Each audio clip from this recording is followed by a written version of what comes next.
Okay, we proceed then with the voltage transformer. We have already looked at the current transformer, of which we saw how it is connected for the three-phase current transformer in star or in delta. But before looking at the voltage transformer, there is something which I want to mention at the level of the high voltage circuit breakers. These are the high voltage circuit breakers, and we know that these circuit breakers are interrupting the circuit at very high voltages, right? Or the power at very high voltages. So what happens usually is that while the circuit breaker is switching, there is a transient that is being produced. That transient comes as a result of this switching, because during switching there are high amounts of voltages that can be produced for a very short period of time. That's what we call transients. The time is about micro microseconds, milliseconds, very, very small time. But that is very, very much enough to create damage in the system, or an instability.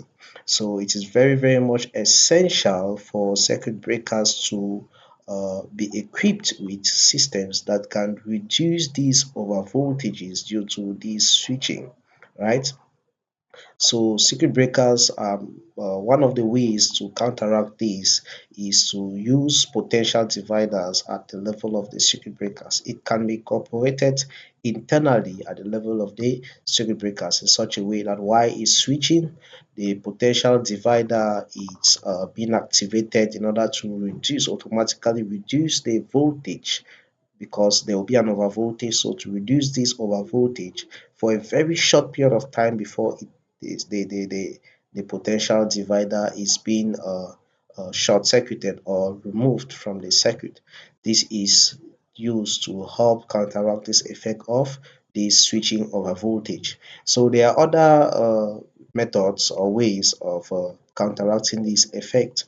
So that's what I just wanted to reiterate or to mention at the level of the high voltage circuit breakers that are used in power system protection. Okay, then moving down to the voltage transformers, we use the voltage transformers are used to measure voltage, right? Because this voltage is very essential to be measured in order to know how to protect, or how the system is functioning in order to protect the system. So we have different types of voltage transformers. Here is the structure of the voltage transformer. You can really identify the voltage transformer to not to confuse it with the current transformer by looking at the bushing. This bushing, you see the bushing of the voltage transformer is up, meanwhile that of the current transformer is looking downward.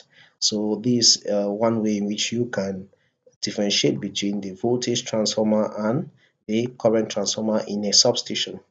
Okay, here is a schematic of the voltage transformer. So it has a primary input and a secondary, which is the output. And it is essential to note that circuit breakers in power system protection does not operate on its own. It operates with the use of what? Current transformers, voltage transformers, and relays. Current transformers or voltage transformers or both, and relays. So we are going to be looking at that subsequently as we move on. Okay, on these uh, voltage transformers, we have the capacitive voltage transformers. Here are the examples of the various voltage transformers, the capacitive voltage transformers. We have the coupling capacitor voltage transformer, which is illustrated in figure B, and the capacitor voltage transformer. Here, capacitors here are simply used also as a potential divider here in order to divide or to reduce the voltage before feeding that low voltage now to an auxiliary transformer. So you see here that from this image you can see an example of schematic of a capacitive voltage transformer. Another name for the voltage transformer is a potential transformer. So whenever you hear potential transformer, it refers to the voltage transformer. All are the same. Okay, so you see capacitor C1 and capacitor C2. Here they are connected as a potential divider, with capacitor C1 connected to the high voltage transmission line and capacitor C2 connected to the ground. Here is applicable to a single phase, right? Okay, so we capacitor C2 here has a very high capacitance than capacitor C1, which is connected to the high voltage line.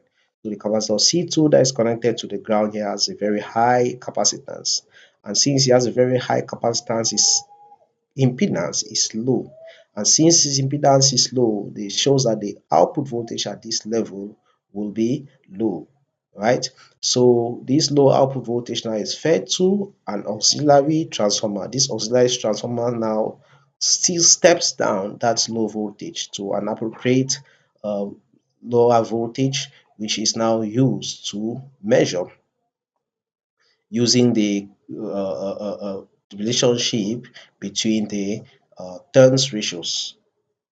And the value that is measured now are used in control aspect, because be it the current transformer or the voltage transformer, the output that is being produced, which is what we measure, is fed to the relays. So in the next section, we are going to treat relays, because circuit breakers don't operate alone. Okay. So before going to that, we are going to see how these voltage transformers can be connected in a three-phase line. So these are the various configurations. Some of the various configurations. For example, we see the first configuration, which is the delta delta configuration of the voltage transformer. That means the primary winding of the voltage transformer is connected in delta. You see, for delta, the output of one winding is the input of the next. The output of one winding is the input of the next. The output of one winding, the other third winding is the input of the first. Okay, so that's a delta configuration. The same here with the secondary, right? And then here we see this an open delta. This is an open delta. It's not like the closed delta. Then we also have the star connection. Here is the star star connection. The primary and the input are connected in star.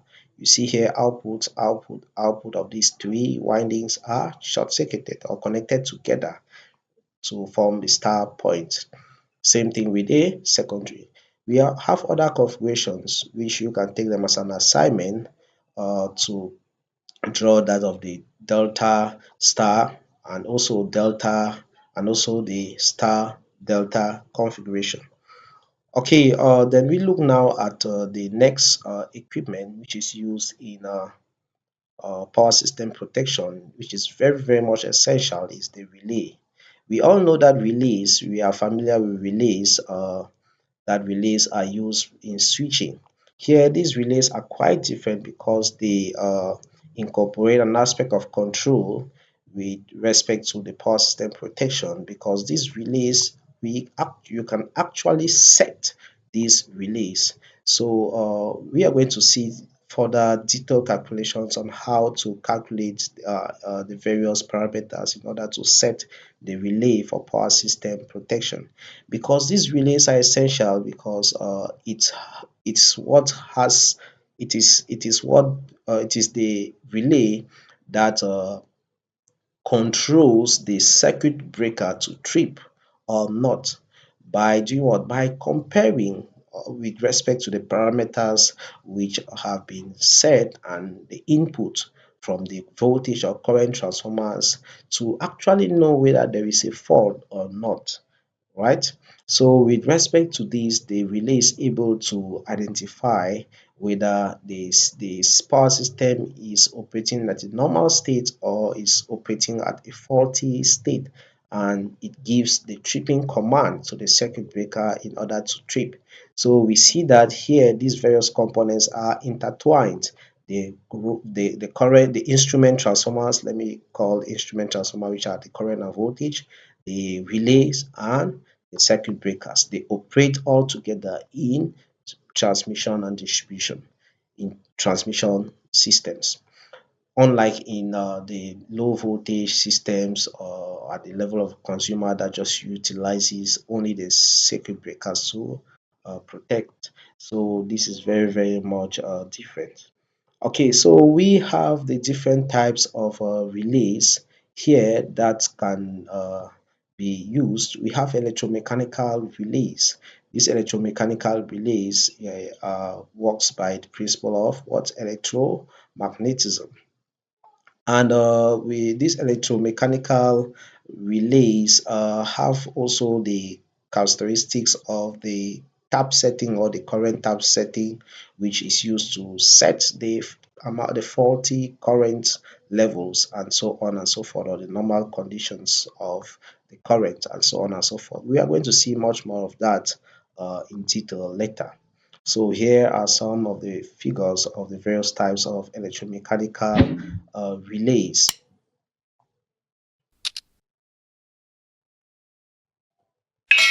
and the electromagnetic relays. Sorry. Okay. Then we also have the solid state relay. The solid state relay, solid state. When you hear of solid state, you start to think of what? Logic circuits. Yes. So the solid state relays here operate using what? Digital, much more digital electronics and logic gates in general. And they utilize as well transistors that are connected in order to produce be it the high some characteristic of maybe fast switching and so on and so forth, and they are very much smaller and cheaper than the electromechanical relays. So below we have a circuit of the static relay, which is shown in the figure below. Here we see we have two transistors here, but the transistors here are normally off when the voltage when the input voltage at the level of the emitter is less than the voltage drop across the emitter, due to the potential divider here, R1 and R2. So if this input voltage is much more greater than the voltage across this emitter section, it turns on these two transistors, and immediately these transistors are turned on, the how it produces an output which is able to do what? Turn on or to activate the relay, because we have a relay that is connected at the output of this circuit. And one thing which is very much essential to note about this configuration is that the time response here can be varied by varying the RC circuit, which is highlighted as shown here. So the time can be changed, because we all know, you have to know that in relay action, timings are very, very much essential for various types of fault. So while setting the relay, the time setting is being set, as well as the tap setting or the current setting or the clock setting. Yeah, so we are going to look more of that. So here, this configuration of the static or solid state here is very, very much efficient, very, very much fast than the electromagnetic relays. Yeah, and it operates using various parameters. For example, if your this figure here typically shows how it is able to measure the phase angle or the phase difference between probably the current and the voltage on the line. So it converts the sinusoidal signal to a square signal.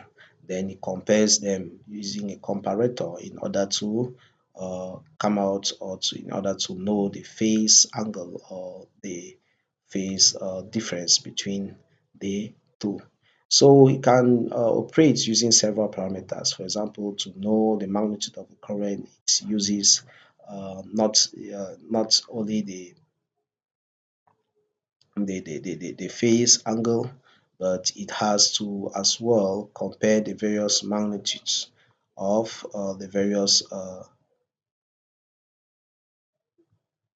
various currents, both instantaneous and of occurring and the time of occurring, both the instantaneous and definite time of occurrence relays can be uh, produced using these configurations.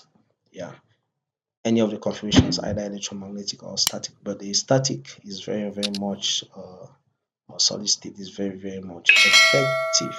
Okay,